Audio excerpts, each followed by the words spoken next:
राधे राधे दोस्तों, आप सभी को मेरे YouTube चैनल व्रत एंड पर में स्वागत करती हूँ। दत्तात्रेय जी कहने लगे कि राजन, प्रजापति ने पापों के नाश के लिए प्रयाग तीर्थ की रचना की।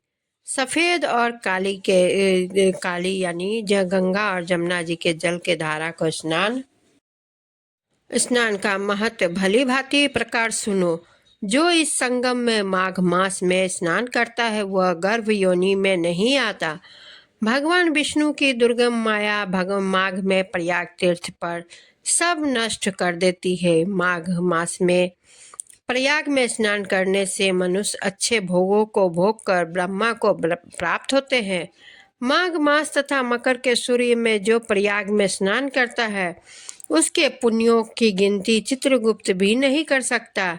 100 वर्ष तक निराहार रहकर जो पुण्य प्राप्त होता है वही फल माघ मास में 3 दिन प्रयाग में स्नान करने से होता है। जो फल 100 वर्षों तक योगाभ्यास से करने से मिलता है, जैसे सर्प पुरानी केचुली को छोड़कर नया रूप ग्रहण कर लेता है, वैसे ही माघ मास में स्नान करने से मनुष्य पापों को छोड़कर स्वर्ग को प्राप्त होता है।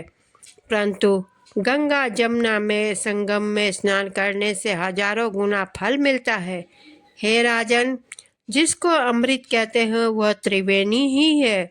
ब्रह्मा विष्णु रुद्र आदित्य मरुतगण गंधर्व लोकपाल यक्ष गुहाक किन्नर अनिमादि गुणों से सिद्ध तत्वज्ञानी ब्रह्मानी पार्वती लक्ष्मी सची नैना दीति आदिति संपूर्ण देव पत्नियां तथा नागों की स्त्रियां घृताक्षी मेनका उर्वशी रंभा तिलोत्तमा अप्सरागण और सब पितर मनुष्यगण कलयुग में गुप्त और सतयुग आदि में प्रत्यक्ष सब देवता माघ मास में स्नान करने के लिए आते हैं।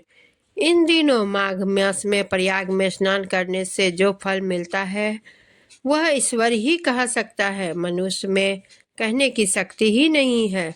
हजारों अश्वमेघ यज्ञ करने से भी यह फल प्राप्त नहीं होता।